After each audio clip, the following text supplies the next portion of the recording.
4 নম্বর মানুষ সুন্দরের বা সুন্দরীর আনুগত্য করে তার সৌন্দর্যে রূপে সৌন্দর্যে আসক্ত হয়ে। মনে রাখতে হবে আল্লাহর আনুগত্য করার ক্ষেত্রেও এই একই নিয়ম প্রযোজ্য। কারো মনে আল্লাহর আনুগত্য বা ইবাদত করার আগ্রহী ততক্ষণ সৃষ্টি হবে না যতক্ষণ বিসমিল্লাহির রহমানির রহিম ইয়া আইয়ুহাল্লাযীনা আমানু তাকুল্লাহা হাক্কা তুকাতিহি ওয়া লা তামুতুন্না ইল্লা ওয়া আনতুম মুসলিমুন সাদাকাল্লাহুল আযীম ওয়া ক্বালা an-nabiyyu সাল্লাল্লাহু আলাইহি ওয়াসাল্লাম কুন ফিদ দুনিয়া কাআন্নাকা গরীবুন আও আবিদু সাবিল আও কামা ক্বালা আলাইহি সাল্লাতু ওয়াসসালাম। সমস্ত প্রশংসা তারিফ সেই মহান করুণাময় ও সর্বশক্তিমান আল্লাহ তাআলার জন্য, যিনি আমাদেরকে বড় ভালোবেসে আশরাফুল মাখলুকাত অর্থাৎ তার সৃষ্টির সেরা মানুষ রূপে সৃষ্টি করেছেন। শুধু তাই নয়, তার প্রিয় হাবিব হযরত মুহাম্মদুর রাসূলুল্লাহ সাল্লাল্লাহু আলাইহি সাল্লামের উম্মত হওয়ার সৌভাগ্য দান করেছেন। তাই তার শুকরিয়ার্থে বলি আলহামদুলিল্লাহ। অতঃপর নবীর উপর অসংখ্য দরুদ ও সালাম ও শান্তির ধারা বর্ষিত হতেই থাকুক। সকলে বলি সাল্লাল্লাহু আলাইহি সাল্লাম। বিষয় হলো আল্লাহর ক্ষমতা ও ক্রোধকে ভয় করার ফজিলত। এইমাত্র যে হাদিসটি পাঠ করলাম, হে মানুষ, তুমি দুনিয়ায় এমন ভাবে থাকো যেন তুমি একজন মুসাফির কিংবা একজন চলন্ত পথিক। এইমাত্র যে হাদিসটি পাঠ করলাম সেটি বুখারীর সূত্রে রিয়াদুস সালিহিনে ও মিশকাত শরীফে বর্ণিত। উক্ত হাদিসের ভাবার্থ হচ্ছে জান্নাত হচ্ছে আমাদের আদি ও আসল ঠিকানা, আর দুনিয়া হচ্ছে আমাদের মুসাফিরের জীবন। সেই সঙ্গে দুনিয়ার জীবন হচ্ছে অস্থায়ী আর পরকালের জীবন হচ্ছে স্থায়ী। পরকালকে আমাদের জন্য মাত্র দুটি ঠিকানায় বিদ্যমান। একটি হচ্ছে জাহান্নাম, যেটি ভয়াবহ ও কঠিন যন্ত্রণাদায়ক, আর অপরটি হচ্ছে জান্নাত, যেটি অপার সুখ শান্তি নিকেতন। আমাদের সকলের একান্ত কাম্য জাহান্নাম থেকে মুক্তি পেয়ে আমাদের আদি ঠিকানা জান্নাতে পৌঁছানো। আর জান্নাতে পৌঁছাতে হলে আল্লাহর আনুগত্য অর্থাৎ ইবাদত বান্দেগি করতে হবে। এবার আমাদেরকে জানতে হবে আমাদের মনে আল্লাহর আনুগত্য করার আগ্রহী সৃষ্টি হবে কি করে। বাস্তবে আমরা দেখতে পাই কেউ কারো আনুগত্য ততক্ষণ করে না যতক্ষণ তার সঙ্গে এই 4টি সম্পর্কের মধ্যে কমপক্ষে একটি বা একাধিক সম্পর্ক ঘনিষ্ঠ না হয়। সম্পর্ক 4টি হচ্ছে: 1 নম্বর ভয়ের সম্পর্ক, 2 নম্বর আশার সম্পর্ক, আর 3 নম্বর ভক্তির সম্পর্ক, আর 4 নম্বর আসক্তির সম্পর্ক। বাস্তবেও দেখা যায় 1 নম্বর মানুষ ক্ষমতাবানের আনুগত্য করে তার ক্ষমতা ও ক্রোধের ভয়ে। 2 নম্বর মানুষ সম্পদশালী ব্যক্তির তোষামত করে তার নিকট থেকে কিছু সম্পদ পাওয়ার আশায়। 3 নম্বর মানুষ গুণীজনের আনুগত্য করে তার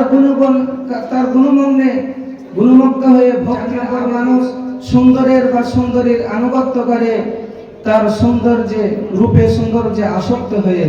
মনে রাখতে হবে আল্লাহর আনুগত্য করার ক্ষেত্রেও এই একই নিয়ম প্রযোজ্য। কারো মনে আল্লাহর আনুগত্য বা ইবাদত করার আগ্রহী ততক্ষণ সৃষ্টি হবে না যতক্ষণ সঙ্গে ভয়, আশা, ভক্তি ও আসক্তি এই 4টি সম্পর্কের মধ্যে কমপক্ষে একটি বা একাধিক সম্পর্ক ঘনিষ্ঠ না হবে। আরবি ভাষায় এই সম্পর্কের নাম তাওয়াক্কুল, হাদিসের পরিভাষায় এই সম্পর্কের নাম ঈমান। এই সম্পর্ক চতুষ্টা ছাড়াই অর্থাৎ ঈমান ছাড়া আল্লাহর আনুগত্য আগ্রহী সহকারে কেউ করতে পারবে না। তাই আল্লাহ তাআলা কোরআনের মধ্যে বিভিন্ন জায়গায় এই সম্পর্ক 4টি ঘনিষ্ঠ করার জন্য বান্দাদেরকে বারবার নির্দেশ দিয়েছেন ও উৎসাহ করেছেন। সূরা আল ইমরানের 102 নম্বর আয়াতে আল্লাহ তাআলা ইরশাদ করেন, ইয়া আইয়ুহাল্লাযীনা আমানু তাকুল্লাহা হাক্কা তুকাতিহি ওয়া লা তামুতুন্না ইল্লা ওয়া আনতুম মুসলিমুন। হে ঈমানদারগণ, তোমরা আল্লাহকে যথারূপে ভয় করো এবং পরিপূর্ণ মুসলমান না হওয়া পর্যন্ত মরো না। সূরা আরাফের 154 নম্বর আয়াতে আল্লাহ তাআলা আরো ইরশাদ করেন, ওয়া ফি নুসখাতিহা হুদাও ওয়া রাহমাতুল লিল্লাযীনা হুম লিরাব্বিহিম ইয়ারহাবুন। সেই ফলকে লেখা ছিল যারা আল্লাহকে ভয় করে তাদের জন্য হেদায়েত ও রহমত। তিনি সূরা বাইনার 8 নম্বর আয়াতে রাদিয়াল্লাহু আনহুম ওয়া রাদু আনহু যালিকা লিমান খাশিয়া রাব্বাহ, আল্লাহ তাদের প্রতি প্রসন্ন এবং তারাও আল্লাহর প্রতি প্রসন্ন, এটা তাদেরই জন্য যারা তার প্রভুকে ভয় করে। তিনি সূরা হুজরাতের 13 নম্বর আয়াতে আরো ইরশাদ করেছেন, ইন্না আকরামাকুম ইনদাল্লাহি আতকাকুম ইন্নাল্লাহা আলিমুন খাবীর। তোমাদের মধ্যে সেই ব্যক্তি বেশি মর্যাদাবান যে আল্লাহকে বেশি ভয় করে, নিশ্চয় আল্লাহ জ্ঞানী ও ক্ষমাশীল।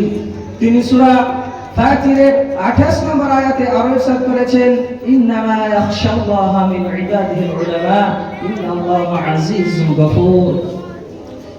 আল্লাহকে যথারূপে ভয় করে একমাত্র আলেমগণই, আল্লাহ মহা পরাক্রমশালী ও ক্ষমাশীল।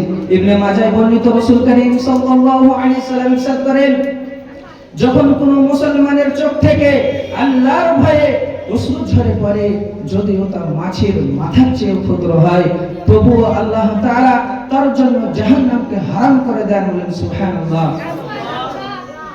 তিরমিজি শরীফে বর্ণিত রাসূল করিম সাল্লাল্লাহু আলাইহি সাল্লাম ইরশাদ করেন, দুটি চোখ জাহান্নামের আগুনে কখনো, এক নম্বর যে চোখ আল্লাহর ভয়ে কাঁদে এবং দুই নম্বর চোখ যে চোখ আল্লাহর রাস্তায় জীবন অতিবাহিত করে।